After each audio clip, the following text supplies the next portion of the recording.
Hey everybody, it's Jason Blaha here, and today I want to chat with you guys a little bit about training our arms to get better at pushing and pulling. And I want to approach this from a slightly different philosophical angle than most people do their arm training. And I really want to base this upon things that we have heard, all of us have heard, hopefully, from some of the really good strength coaches and experts and things out there, some of which who just have enormous amounts, decades of experience in the field, others who have formal credentials along with coaching. And we hear a lot of things about specific arm training. And here's where I want to go with this. I don't want us to think in terms of doing our arm work as primary muscle growth tools, right? Because that may not even work for the most part, depending upon the person. But that's not the point. We know that most of our growth in general will come from our big multi-joint exercises. Right? It doesn't matter what the muscles are. It doesn't matter what the muscles are. And what we choose to do smaller movements and single joint exercises and things with needs to be very, very dependent upon what we're trying to achieve. But your arms will go from pressing and pull-ups and chin-ups and rows, right? We know that is not a controversial statement. Pretty well proven in the lab. Not just muscle activation, but actual muscle growth studies. We know that's the case. And there's been quite a few of them.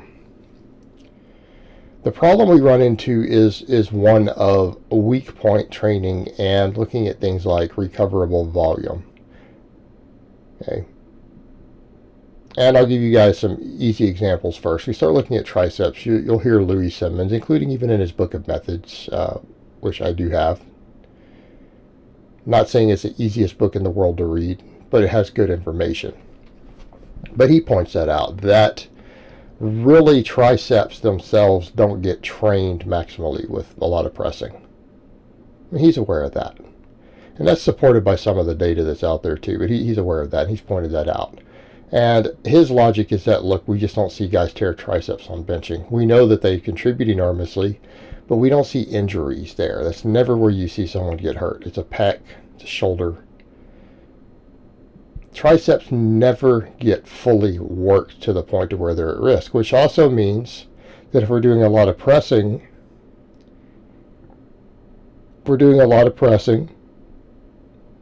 our delts and our pecs become the recovery weak link.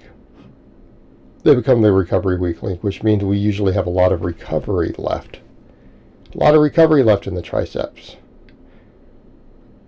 And if we've got recovery left, that means they can grow. And if they're primary movers, and they are primary movers, if they grow, size equals more strength potential. It will add to our pressing strength if we focus upon the heads of the muscle that contribute most to pressing. And what people need to remember, just because we don't directly hit every head of a muscle with the most tension on a movement doesn't mean it doesn't grow. But that mechanical tension aspect carries over to strength on multi-joint movements. Just something to keep in mind. So in other words, if we make our medial head grow through direct tension, that's going to carry over better to the bench. You know, the long head is still going to get some growth from all of that, but it's not a priority. And that's what I mean by training these muscles specifically to carry over to what it is we're trying to do. You'll see guys like Louis point that out, though. You'll even see, and again, I understand EMG data is very limited. Not the be-all, end-all. There are problems with EMG data. There's even problems with guys like Contreras. I'm not going to get into all of that. His data and a lot of people's other data has consistently shown that on a lot of pressing movements like the bench press, triceps do get underactivated. A lot of our pressing they do get underactivated relative to some smaller movements, which would suggest that really they're only basically half sets for these muscles, or half reps in terms of activation. They do contribute, and for a novice, everything will grow off benching, and that's what we want to point out here also. We're talking about people who are no longer ranked novices. Right? We have studies showing that novices, their triceps will grow maximally just from benching if they do enough of it with progressive overload. Right? They'll grow pretty quick. But we reach a point where it doesn't work anymore, and we'll get into that in a minute. Same thing. We've heard guys like Dr. Feigenbaum, who himself, like a 700-pound deadlifter, has kind of said, look, if you want big arms, you probably need to train your arms. But he's even talked about, we could talk about pull-ups or chin-ups, building arms, and they do. But your back will usually fatigue before your arms does in terms of training volume. And if your arms start giving out first, you've got an even bigger problem because your back isn't going to grow. So what is it that we could argue about here? If we know, based upon what he's kind of pointed out, biceps usually have some recovery left, even if we've done large amounts of pull-ups and things.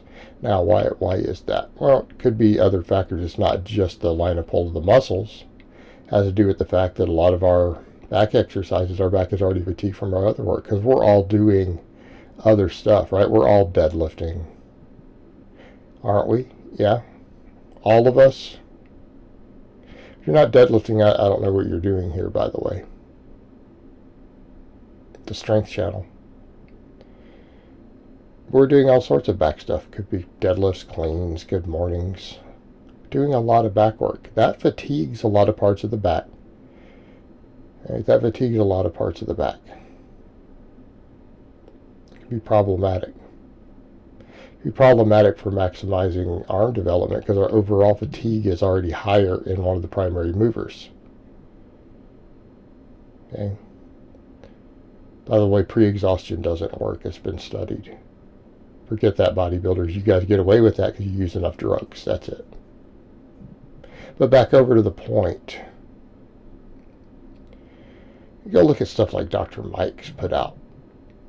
Dr. Mike Israel. Pretty good information. I'm not saying I agree with everything. I disagree with a lot of things Mike says.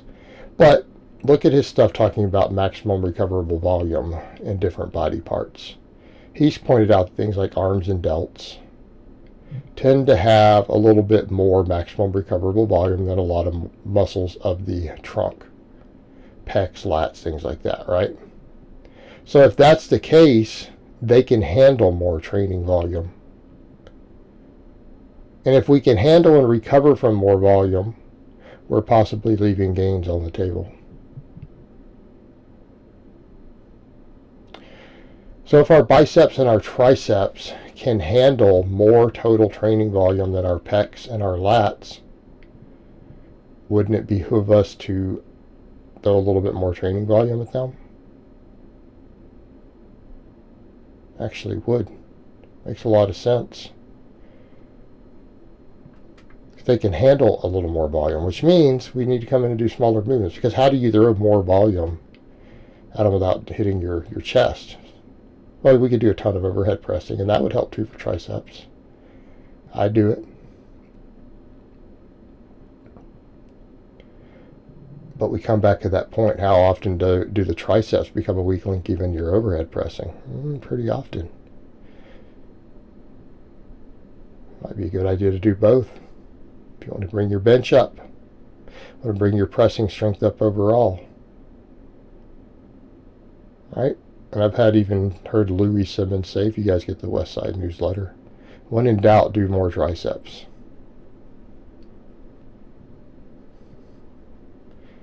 They're hard to overtrain.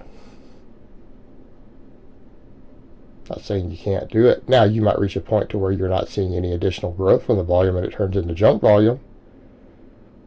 But careful with your tensions. Make sure you're doing enough heavy work. Okay. Same thing on the pull-ups, chin-ups, whatever it is that you're doing, rows. If your biceps become a weak link, you're getting less growth overall. And if you bring up these weaker muscles, these smaller muscles, even if it's just getting them a bit stronger, do the movement patterns that we want, don't we get bigger overall? Right? We gain more muscle and more strength if we're able to handle bigger tonnages on these other movements because we've brought up these weak links. Alright, guys, but that's really all I have to say on that today. I hope it's been informative, and I will talk to you guys next time.